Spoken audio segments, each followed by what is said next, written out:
Hello everybody, welcome to Sane Game Studios. I'm Sane, I'm an amateur game developer. Today on Gamemaker for Beginners, we're going to be taking a look at instance variables. This is actually recommended by one of my viewers, and I do really appreciate getting recommendations. It not only helps me make more tutorials, but I make these tutorials to help you guys, and I want to help you guys build as game developers, and the best way for me to do that is to make what it is that you need. So absolutely feel free to request tutorials, and I will absolutely go out of my way to either make that tutorial if I know how, or I will learn it and then make that tutorial regardless.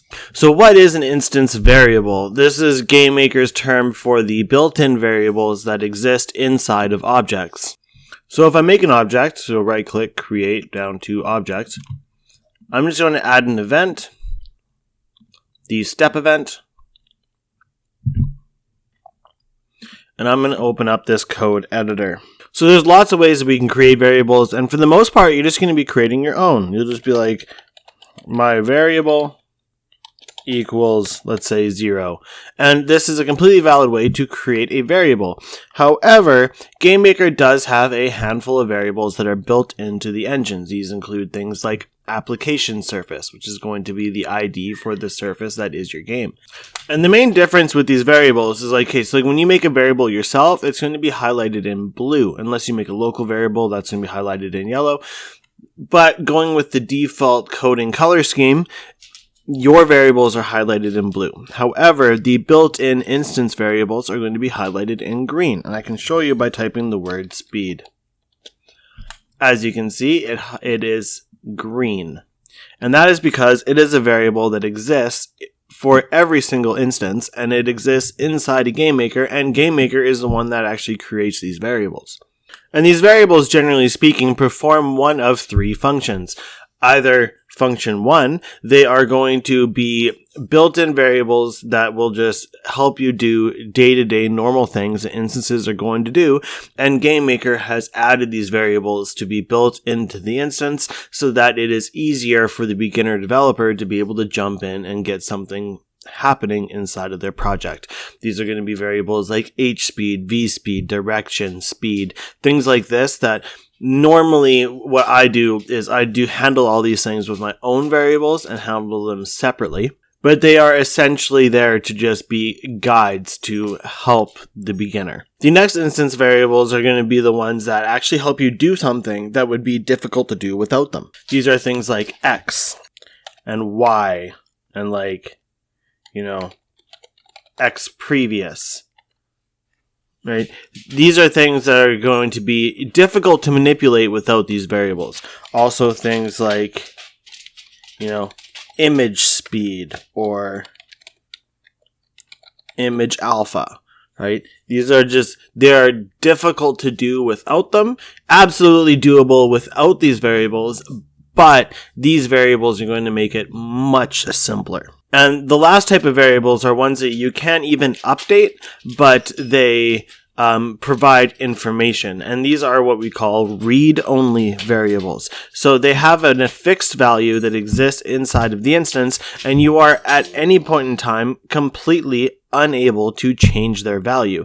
But you can use them because they hold rather important information. A good example of this will be, B-box top or object index, right? These are variables that you are 100% unable to change the value of, but they do have a value and it is being constantly updated in certain cases. Like B-box top is a value that's going to always give you a Y position, but it will constantly be updated based on the position of the instance. Whereas object index is going to tell you what type of object that specific instance is. So what I'm going to be doing in this video is I'm going to be grouping these variables into a handful of groups, and then I'm going to be going over them. A couple built-in variables that are tied to instances that I'm not going to be going over is anything attached to sequences, anything attached to timelines, or anything attached to paths. And the reason is because this is Gamemaker for beginners, and those actually are rather, more advanced topics, and they would deserve their own video. So I'm going to be grouping them in the same way that Gamemaker groups them inside of the Gamemaker manual, just to keep things, more simplified. So the first thing we're going to be doing is we're going to be going over what they call the general variables. And the first one on that list is ID. ID is essentially exactly what it sounds like. It is the identification of this instance. However, it does not mean the ID of the object. The object itself has a different type of identifier be called an asset index, whereas the ID is attached to the specific instance of the object you were looking at. And what this is going to do is it's going to allow us to do a lot of things, really. The best examples I can think of is like with semi-solid platforms. If you're going to be colliding with a platform and you want to know whether or not you can jump up through that platform or whether you're going to hit it like a ceiling, what you would do is you would assign it an ID and then you would tell a GameMaker that this object is not collidable if you are moving upwards. So then while you are moving up, if you are about to collide with something, you will look at what you're about to collide with, get its identification, and then use it to check its value. And then that will tell GameMaker whether to collide with it or pass through it. The ID is how we can, at runtime, tell the difference between multiple different instances of the same object and then treat them differently based on the unique identifier that is being stored inside of ID. The next one that we have is visible. And if you watch my introduction to objects video, you will probably be familiar with visible. It is also right here. And this is only really going to matter if you have a sprite assigned to your object. And visible is going to have either a true or false value. And that's what this ticker does. If you have a check mark here, visible is set to true. And if you don't have the check mark there, it is set to false. This is what's called a Boolean. It is a true or false value.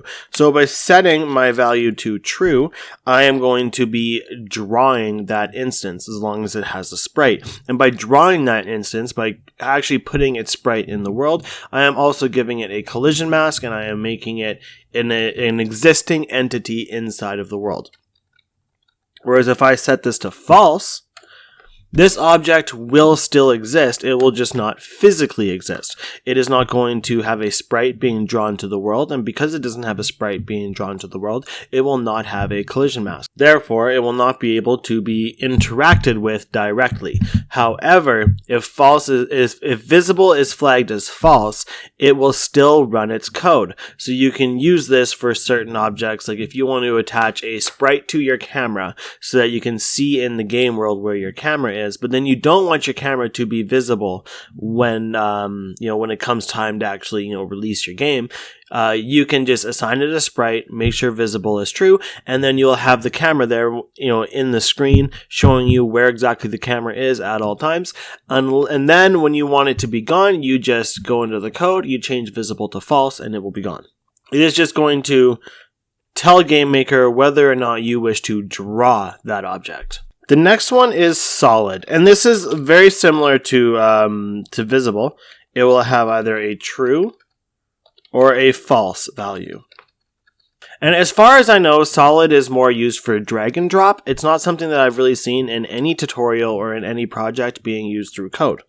It is, however, something that you can use. So the idea behind solid is like if you have your instance set to visible, but you don't want it to be collidable. So you want it to be drawn, you want it to be seen, but you don't want to be able to bump into it or walk into it or anything. You would leave visible as true, but then set solid to false. And then that will tell a GameMaker that you do not want this object to be collidable.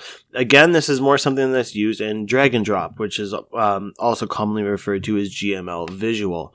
If I want something to be collidable or non-collidable through code, I would just not collide with it. However, if you want certain things to be collidable at certain times, you can, instead of just doing a place meeting check, you can get an instance place check, and then you can get the ID of the object that you are about to be colliding with, decide, look at that object, figure out whether or not it is solid, and if it is solid, collide with it, and if it is not solid, not collide with it.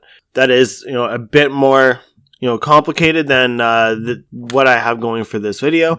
I will be doing a short series soon on built-in Gamemaker functions of different types.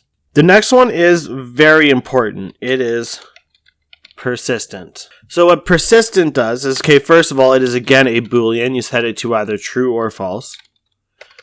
And what it does is it's going to tell Gamemaker whether or not to leave this object behind when you change rooms. So when you as the player are going from one room to another, like from one level to another, any instance that is flagged as not persistent is going to be left behind in the first room, and you will not have it come with you into the second room.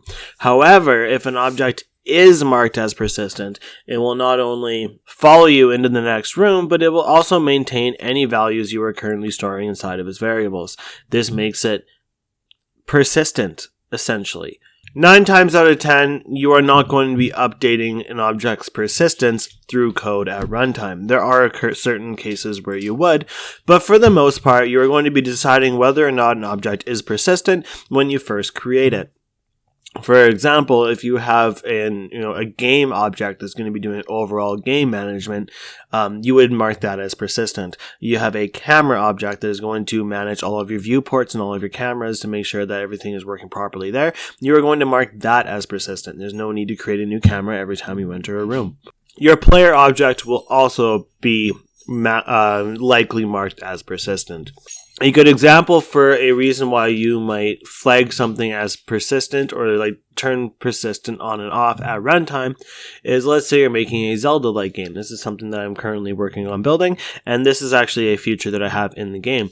If I am holding something over my head, whether it be a rock or a pot or anything that I can carry over my head, if I change rooms, when I go to the next room, I want that thing over my head to still be held over my head. So I mark that as persistent. As soon as I pick it up, I mark it as persistent, and as soon as I throw it or put it down, I mark it as not persistent. Because I need that object to be global in scope, which means that it will go anywhere and do anything that I want it to while I am currently interacting with it. But as soon as I put it down, I no longer need it to have those properties. If I pick up a rock and then I put it down and then I go into a different room, when I come back from that room, I don't necessarily expect that rock to be exactly where I left it.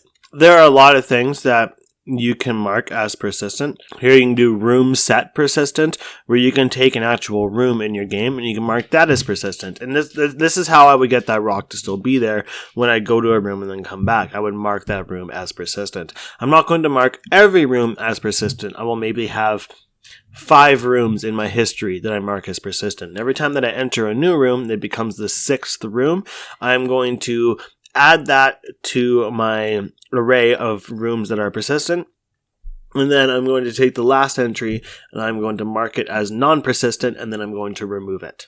I don't need an entire game world worth of rooms taking up memory on my computer to make sure that they all maintain some sort of persistence. It's not needed. It's not mandatory. So the next one we're going to be looking at is depth. Depth, depending on the type of game that you are making, is either going to be something you're not going to use at all, or it's going to be something that you're going to be using a lot. If you are making a side-scrolling platformer game, you are probably not really going to be playing around with depth. You're going to set your depth using layers, and then that will be absolutely fine. You're going to put your player in front of almost everything, and then maybe have a foreground layer so that if you walk in front of a specific type of vine that's growing in the foreground, it is drawn in front of your player or something. For the most part, you're not going to be dealing with depth when you're making a platformer. Let's say you're making a top-down Zelda-like game, again, what I'm currently working on, and you walk in front of a tree. You want that tree to be drawn behind the player, so you want the player to look like it is in front of the tree. But if you walk behind the tree, you want the tree to be drawn in front of the player, so that it actually, sells the illusion of some sort of depth to your world. It is absolutely just an illusion, but it is absolutely game breaking if I am what seems to be behind a tree and then I walk behind the tree and the next thing you know, it looks like I'm standing on its trunk. It's not good. So I'm going to use depth to sort that. And the best way to actually do this is a very classic trick that is depth equals -y. And what that's going to do is it's going to make your Y position decide your depth, and then you are going to have a different depth value depending on where you are standing in the room. And then I'm going to take this line of code and I'm going to apply it to every single object that I wish to have any sort of depth sorting, and that will make it so that, like, if I walk behind the tree, I actually walk behind the tree. If I'm above the tree, like in the game world, and, so my Y value is going to be lower than the trees. So I'm going to use that Y value to sort the depth so that it all just works nicely and I have proper depth sorting. The next one is going to be layer. This is technically not a read-only variable, because you can actually use this to assign a new layer to an object. So if you have an object that's on one layer and you wish to change its depth value by changing its layer, like this would be more for like a platformer kind of scenario. You can absolutely be like layer equals, layer get ID or something like that. I've honestly never done this. But you can assign layer and then change what layer an object is on, which is going to affect its depth. However, with that said, I would treat this more as a read-only variable. I would find this variable more handy to get the ID of the current layer rather than change to a new layer. But again, I actually have never used this variable. This is not something I've ever had to play with. Whenever I want to get the ID of a layer, I legitimately just type layer get ID, and then I just put the layer name in there, and that's going to return the layer. And then I'm going to be like, my layer equals layer get ID, and that's going to take this ID and store it in this variable. And that's normally how I handle my layers, but they do have the built-in layer, and it is going to store the ID of whatever layer this instance currently exists on. So under general variables, the last one that they have is alarm. And alarm is technically a variable. It is a one-dimensional array, which means that it has these square brackets, and then it holds 12 values, 0 through 11. And alarm 0 equals alarm 0. So it is a variable, and it does exist under the Gamemaker manual, under instance variables in the generals section, but I personally don't consider this a variable. I consider it an identifier for alarms. This is how you identify alarms. It's how you assign alarms a value so that they can tick down. And if you want more information on that, you can go to my objects introduction video where I do a chunk on alarms. So now we're going to get into movement variables. So the first one on the list here is going to be direction. Direction can hold a value of anything. It can be negative 10,000. It can be 3. The important thing to remember, though, is that direction is a circle, and it is going to be of degrees. So if you have a direction of 0, that is the same thing as having a direction of 360, because they are 360 degrees to a circle, which also means that down would be 270, left would be 180, up would be 90, and it moves counterclockwise starting from the right. To the perfect right is going to be 0 degrees, and then it is going to wrap around upwards to the left, and then downwards, and then back to the right. This variable is actually very interesting. This is one of the few built-in variables that I use. I never really use it for my player objects, but I use it quite often for my enemy objects, or with anything that I use pathfinding for, because direction will actually update itself as you are moving. So let's say I have my own value of direction, and I use dir, which is normally what I do. I call it dir. And let's say I set my dir to equal 90. That way I am moving upwards. When I start moving upwards, direction is going to update itself to also equal 90. And the reason why this is really cool is because you can use it for a handful of really nifty things. So if I have an enemy that is going to be following a path that I built, and let's say that it has a target, and I have a path that is leading it to the player. As it travels along the path, direction is going to update itself. So I can look at the direction variable to figure out what direction it is currently moving, and I can use that to animate properly. I don't want an object looking to the left and moving up. And then I'll also use direction for things like knockback. Let's say I am shooting a bullet and I want the bullet to hit an enemy, and I also want that bullet to knock that enemy back a little bit. I can use the built-in direction variable of the bullet to determine the direction in which I should be pushing the enemy. But as much as direction does like to update itself, and it will keep itself up to date with the direction that you are currently moving, it can also just be changed at any point in time. I can just, let's say my direction is 180 because I'm moving to the left, and all of a sudden I want to make a right turn, I want to be moving up. I can just say that direction equals 90, and then that is exactly what is going to happen. Direction is actually a very cool variable, and it has a lot of use cases, and I would highly recommend doing a little bit more research into direction and just playing around with it. That is the best way to learn. Don't just read the manual. Read the manual, get like a rough idea of how something works, and then just go play with it. And that is the best way you're going to develop any kind of understanding of how Gamemaker works. Don't even take this video too seriously. Just take the information from it, figure out something in it you want to play around with, and go play around with it, and you will have a much better understanding of how this all works. Direction is actually a really great place to begin doing that. There is a lot that you can do with direction, and it is a very helpful tool.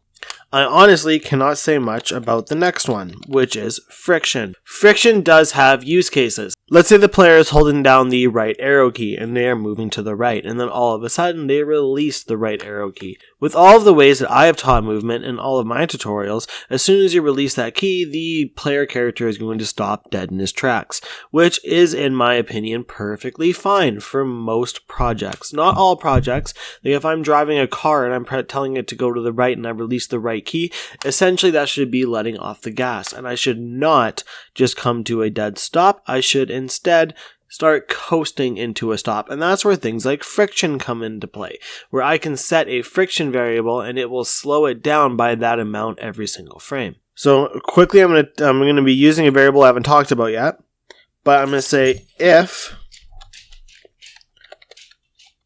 my speed is greater than 0.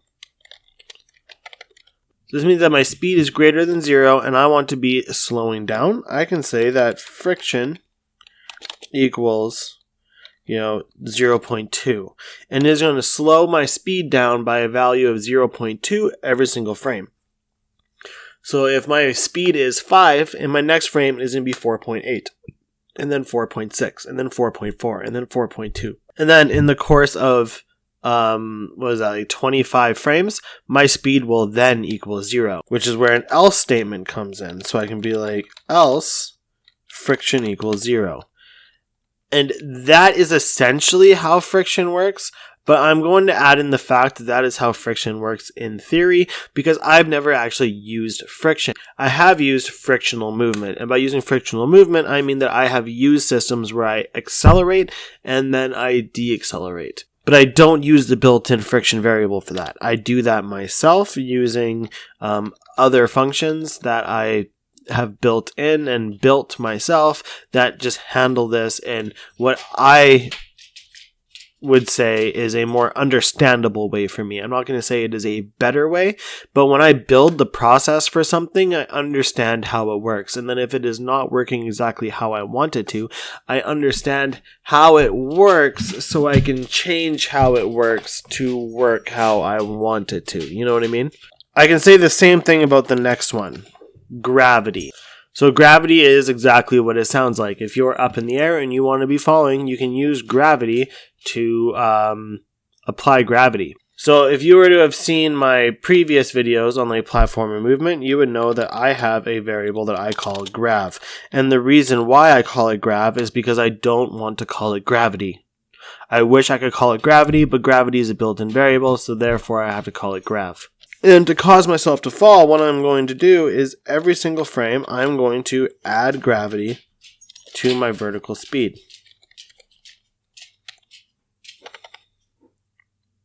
VSP is what I use for vertical speed. And then I'm going to say if, place meeting ground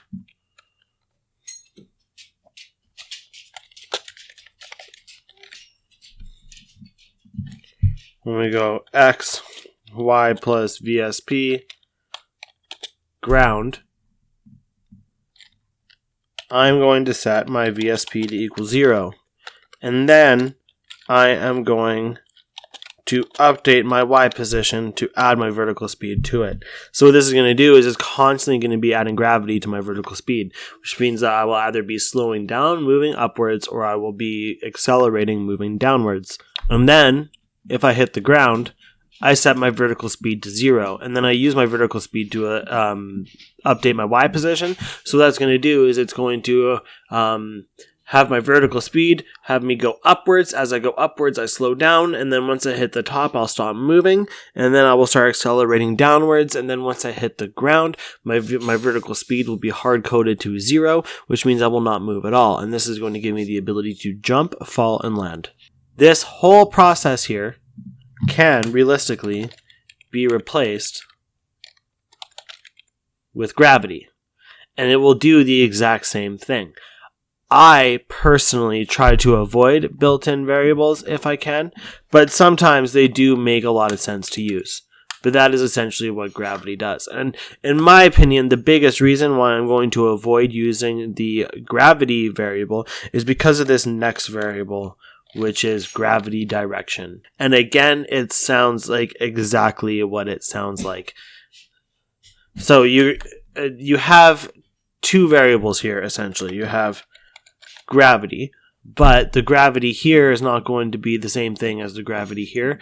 Instead of the magnitude of the gravity, it's going to be changing the direction of the gravity, which is where we get the second variable, which is direction. And direction is going to work just like direction works. So what I'm going to do is I'm going to feed gravity direction a direction. So let's say I give it a direction of 90. That is going to have me fall upwards. That is going to make the ceiling my down. So if I set my gravity direction to 0, that means that my floor is going to be my right wall.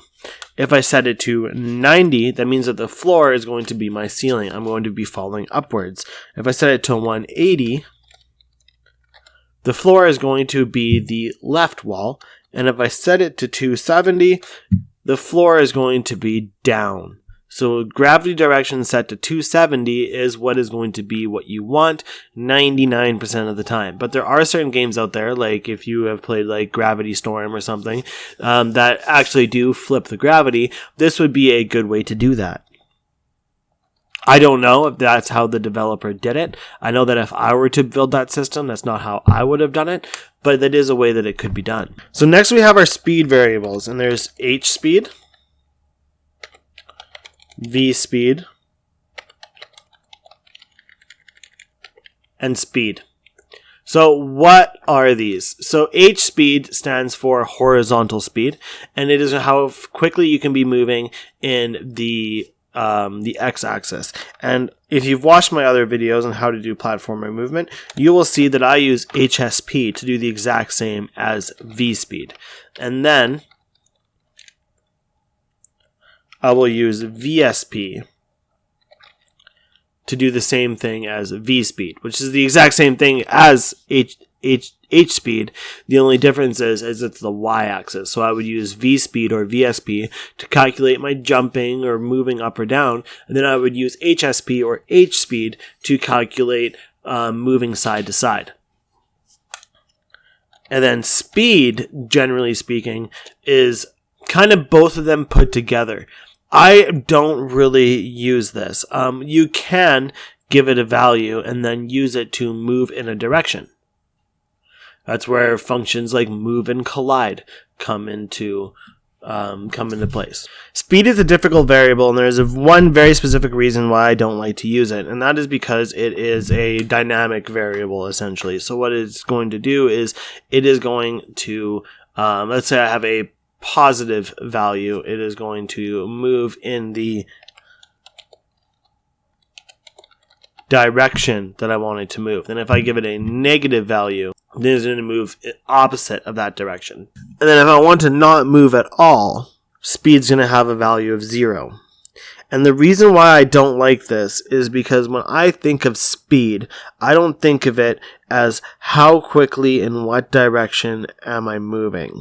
I think of it as what is my speed limit? How fast can I move? And that is how I think of speed in my head. And because that is not how speed works in Gamemaker, at least the built-in variable speed, I like to handle this myself with my own variables.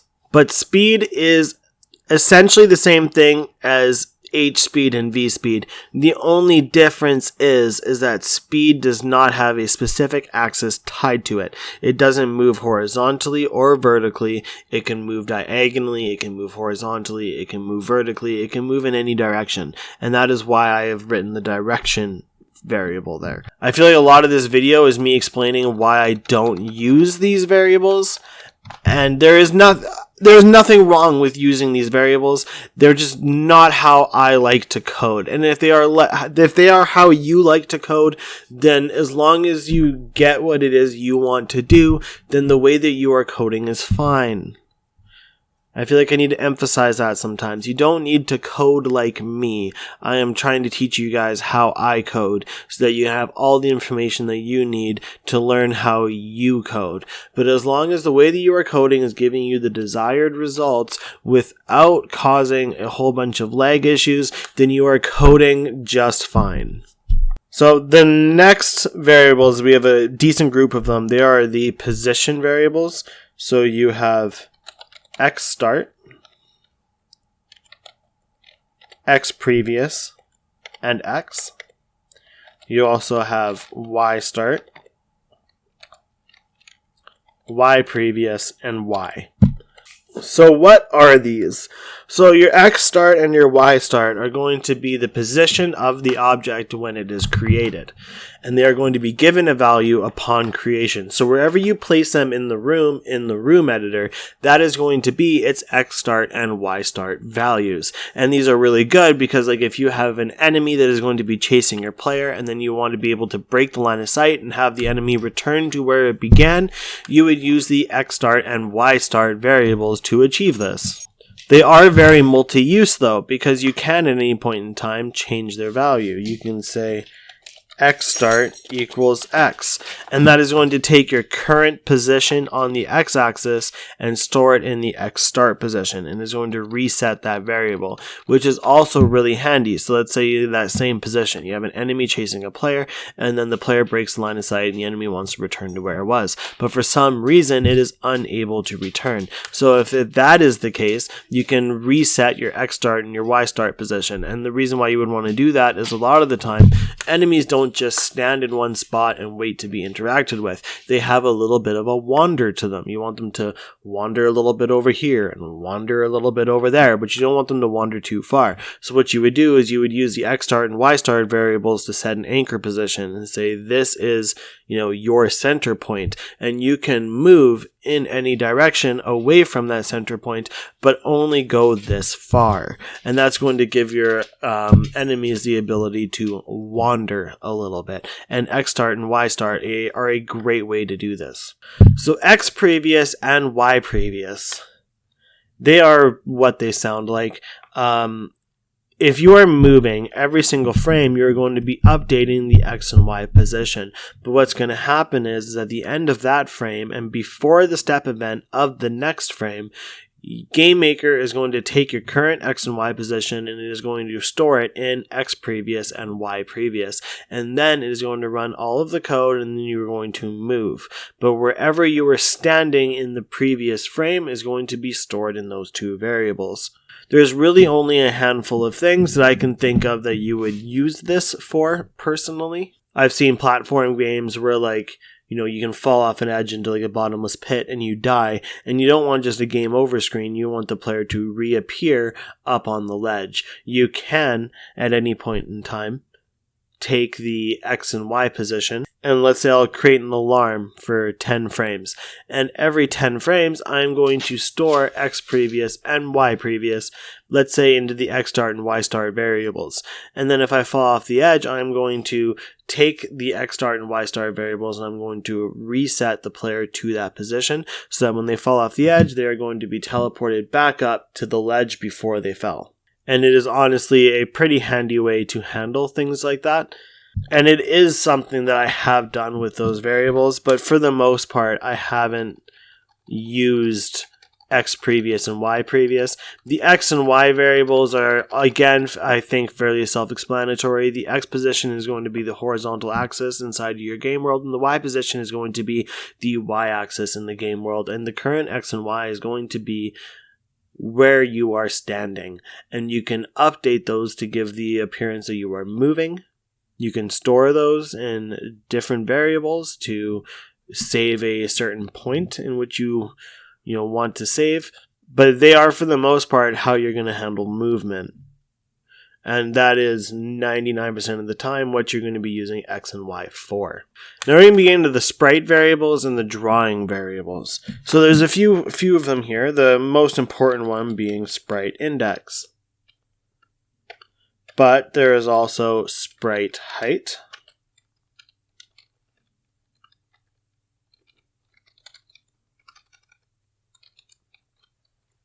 sprite width,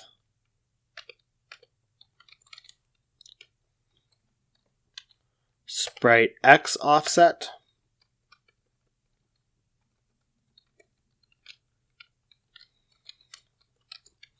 and sprite Y offset. So the only variable here that is not read-only is going to be sprite index, and you can use this to determine what sprite you want to use. So let's say you have a walking sprite, an idle sprite, and a jumping sprite. While you are on the ground and you are not moving, you want to be using your idle sprite. So you're going to set your sprite index to be your idle sprite. But then, if you are moving, you're going to want it to be your walk sprite. And then if you're jumping, you're going to want it to be your jump sprite. And sprite index is how we are going to update the sprite of whatever object we are calling this variable in, and it is how we are going to manage our animations. This is how you are going to get your attack animation to play. It is how you are going to get any kind of animation that you have attached to your object to play. When it comes to drawing and manipulating the visuals of your objects and getting them to like animate properly, just the visual properties of your object, sprite index is going to be your number one most used variable because it is going to be how you are going to control and manage all of that. And then while you are playing an animation, you can then also look at the sprite index, and the sprite index is going to hold the asset index of that sprite inside of it, and you can look at that sprite. So at any point in time, I can say, if I am on the ground and I am idle, right? So if my sprite index equals my idle sprite. So this is if I am currently idle, what do I want to do? Well, let's say I have a timer. And I'm going to say, alarm 0 equals 30. I can then go to alarm 0, and when it hits 0, I can see if my sprite index is still my idle sprite, and then I can then change it to like idle sprite 2, and I can have a secondary idle animation. This is honestly not how you would want to do that. You would want to do a couple more things to make sure you are not just resetting the alarm every single frame, but that is just a general concept of something you can use that for besides just assigning sprites. Sprite height and sprite width are pretty much what they sound like. So if I go to my workspace, I'm going to create a sprite here just so I can show you guys.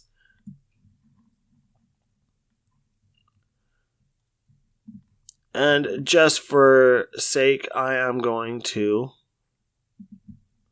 color it yellow. So I have this yellow square right here, and its size is 64 pixels by 64 pixels. So it's 64 pixels wide and 64 pixels high. So the sprite width of this sprite is 64 and the sprite height of this sprite is 64.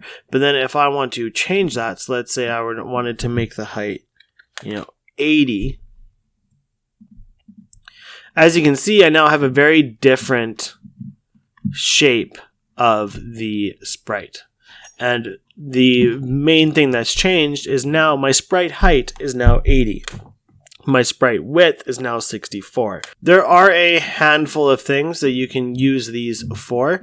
A good example that I can think of that I did very recently is I built a hookshot, and I wanted my hookshot to be moving at a rather uniform pace, so I gave it a speed. But then when I drew my hookshot, it had a chain coming off from the player with a hook on the end. So I wanted it to move a chain length every single frame. I wanted my chain length, my sprite of the chain, to match how far the hookshot was moving every single frame. That way, every single frame, I could just draw another chain length. And the way that I did this is I actually had my hookshot speed equal the sprite width of the chain. I didn't exactly use sprite width for this, but what I did is I was like hookshot speed equals sprite get width s hookshot chain. It was a little bit different of a process, and that is because I wanted to get the width of a sprite that was not currently assigned to the object that I was getting the width of the sprite for. I didn't want to get the sprite width of my current animation sprite for the player. I wanted to get the sprite width of my chain length, so I grabbed that using sprite get width.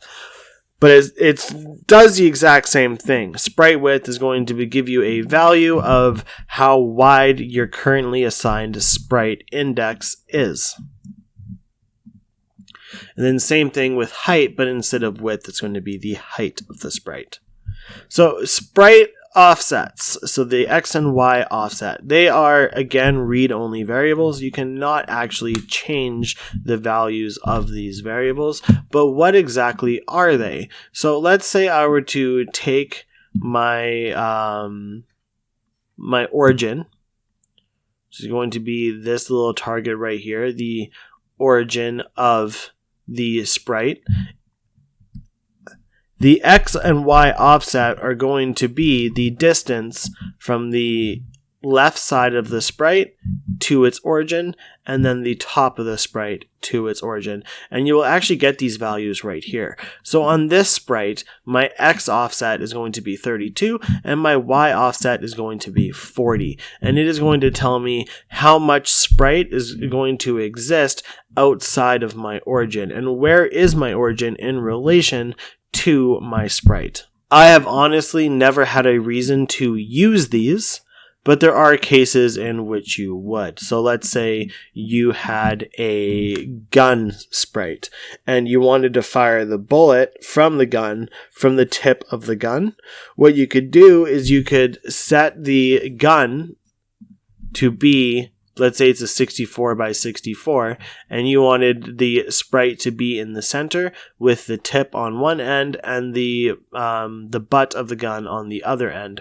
You could absolutely use the sprite offset to get the distance from the origin to the tip if your offset was in the center, because origin to the tip is going to be the same thing as the butt to the origin. So you could use your X offset to figure out the half width of your gun, and that will give you how far to the barrel, which could give you your spawn point for the bullet. That is just one good example of a way that you could use sprite offsets. So now we have our image variables. So we have image alpha, image blend, image angle, image Y scale, image X scale,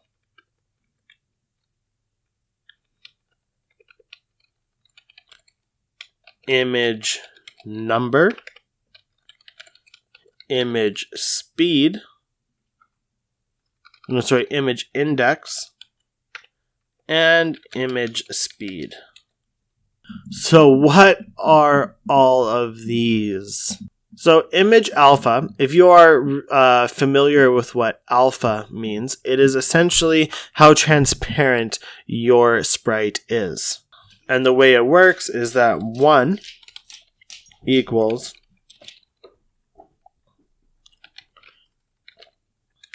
non-transparent, and 0 equals invisible. And then all the values in between, you can think of them as percentages. So how transparent do you want your sprite to be?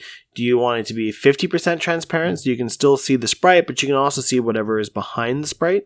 Do you want it to be 10%, so 0.1 transparent, like have the image alpha equal 0.1? That will give you the effect where you can barely see the sprite. You mostly see what's behind it, but it is there, it is being drawn, and if you look really closely you can still see it.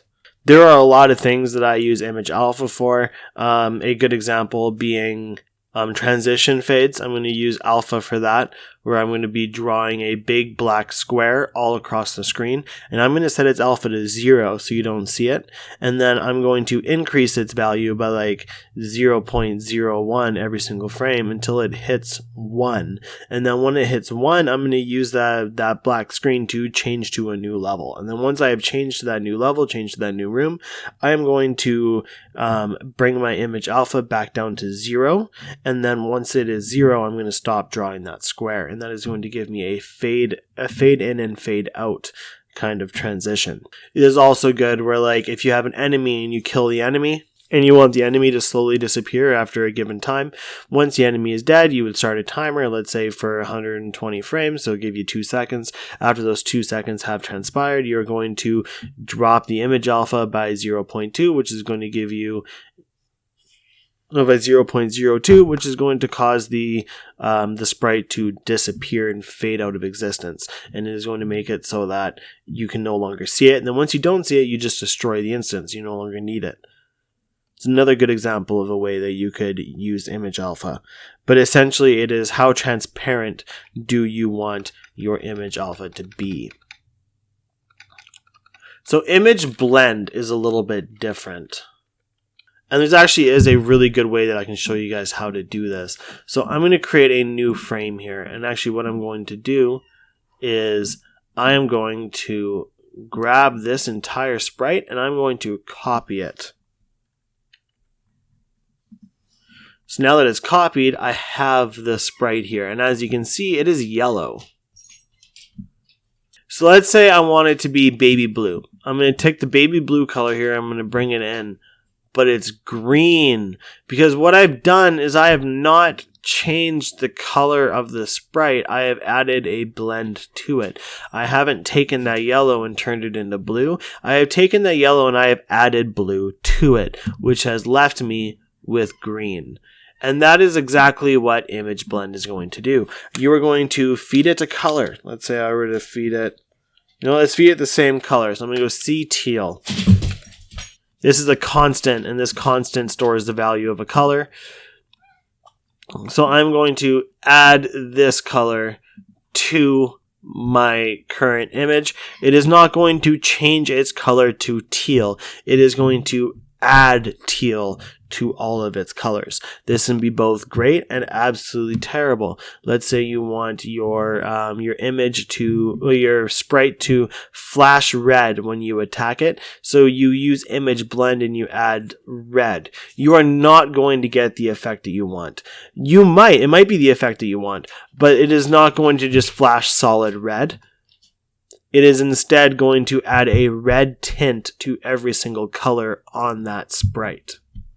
If you want to flash a solid red, that is where we would bring in shaders. But image blend can be used to make slight modifications to sprites. I would not recommend adding a color, but you can darken a sprite using image blend by adding gray or adding dark gray, and that will darken the sprite. Image angle is going to rotate your sprite, and it is going to be using the same kind of degree system that direction uses. So if I wanted to turn my sprite 90 degrees counterclockwise, I would set my image angle to equal 90. Where if I wanted to completely flip my sprite around by rotating it a full 180 degrees, I could just set this to 180. And let's say you had a player and you wanted that player to spin upside down, you would set the image angle to equal 180 and that player would flip upside down. There are really good uses for image angle. I use them. My boomerang video takes use of image angle, where I add 5 to my image angle every single frame. And what this does is it gives the boomerang the illusion of spinning as it goes through the air. But yeah, that's what image angle does. As for image Y scale and image X scale, these are actually very useful. I use them a lot, specifically image X scale. Image Y scale is going to stretch your sprite vertically. So if I set my image Y scale to 2, my image is going to be twice as tall. Whereas if I set my image Y scale to -1, it's going to be just as tall but upside down.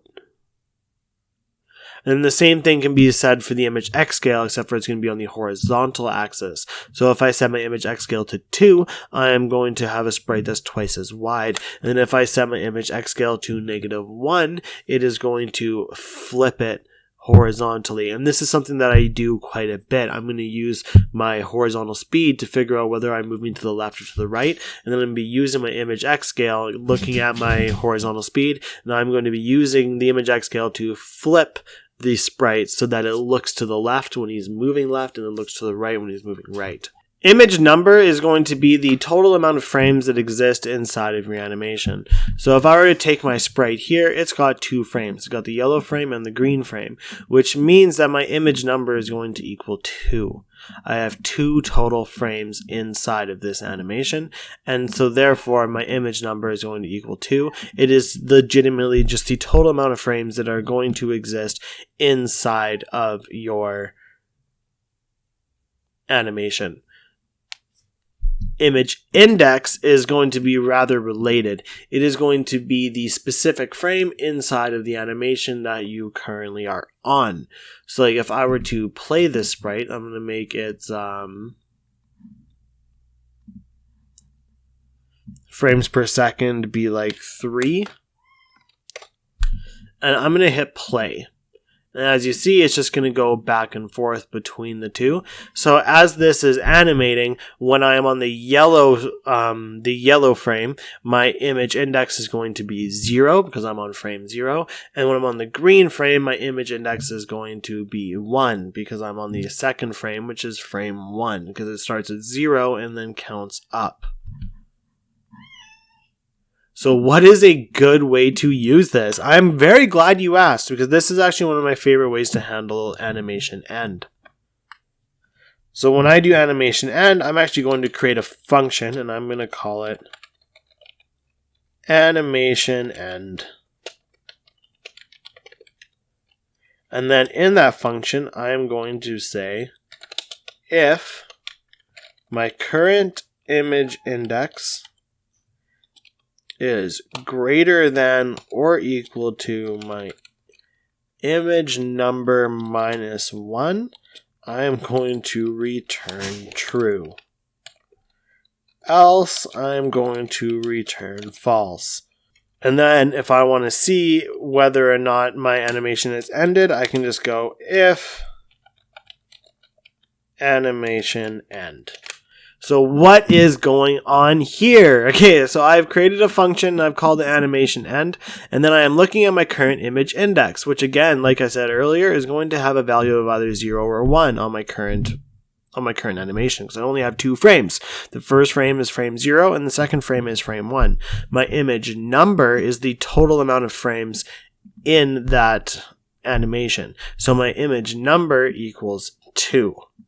So since I know that my last frame is frame 1, and my total amount of frames is going to be 2, I'm going to look at my image number and see if my image index is greater than or equal to my total amount of frames minus 1. And this is going to tell me if my current image index is the final frame on my animation. And if it is, I'm going to return true, or else I'm going to return false. So then when I say if animation end, it is going to go if, look at this function, and then it is going to look at this, and if this is true, it's going to say if true. But if this is not true, it's going to return false. It is going to go if, and then it's going to say false, so then it will not run any code after this if statement. And this is just a quick, easy, dirty way for me to determine whether or not I have finished my current animation and should be moving on to my next task. So image speed. Image speed is what I was looking at down here with the frames per second. I have it set to 3 currently. If I change this to 15, you see it flashes much quicker. It honestly looks like it could give somebody an epileptic seizure. I don't like that. I'm going to stop. So the image speed is going to look at your current frames per second that you have set for your animation to run, and it is going to act as a multiplier. So if your image speed equals 1, no changes. It is going to be your current frames per second image speed multiplied by 1, so it will just remain the same. Whereas if it equals 2, your animation is going to play twice as fast, and if it equals 0.5, it is going to run at half of the speed. This is just a good way to make something move slower, animate slower, or move quicker and animate quicker. I've seen people who have, rather small sprites, and they want to be able to walk and run, but because of the size of their sprites, there really isn't much of a visual difference between the sprite walking and the sprite running. In that case, to run, they would just increase their image speed so that just the little feeties move quicker, and that's going to give the illusion of running. That is just one good example of a way that you can use image speed. So next is going to be our collision variables, and these are going to be the last ones I'm going to be taking a look at today. I honestly feel like this video has gotten much longer than I thought it was going to be, but I hope it's going to be a good video for you guys. So for the collision variables, we have a handful of built-in variables that we can look at. We have mask index. We have b-box bottom.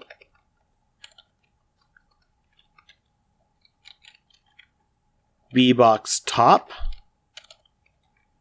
B-box left, and B-box right. So what the heck are these? So mask index is actually rather handy. This is something that I'm going to be using to create like hitboxes and stuff like this. And the reason why I'm able to do this is, let's say I were to have, my sprite here, and this is my collision mask. It's going to fill up the entire sprite. And then I go to my object and I assign it that sprite.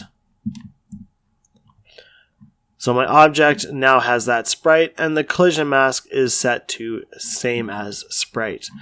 But for some kind of reason, I want to create another sprite. I'm going to edit the image. I'm going to make it a square again, yellow square again. And then I'm going to go to my workspace. I'm going to go to its collision mask. I'm going to set its collision mask to manual. And I'm going to do this. And I'm just going to have the collision mask just be this tiny little corner. So here in the mask index, my mask index is currently set to be my current sprite, which is the first yellow square that I created.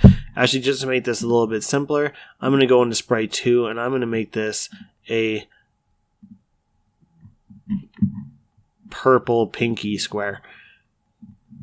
So my mask index is currently going to be my yellow square, but for some reason I want to maintain the sprite index of having the yellow square, but instead I want to use the collision mask of the pink purpley square. I can just set my mask index to equal sprite 2. And that is going to maintain my current sprite, but change the mask index.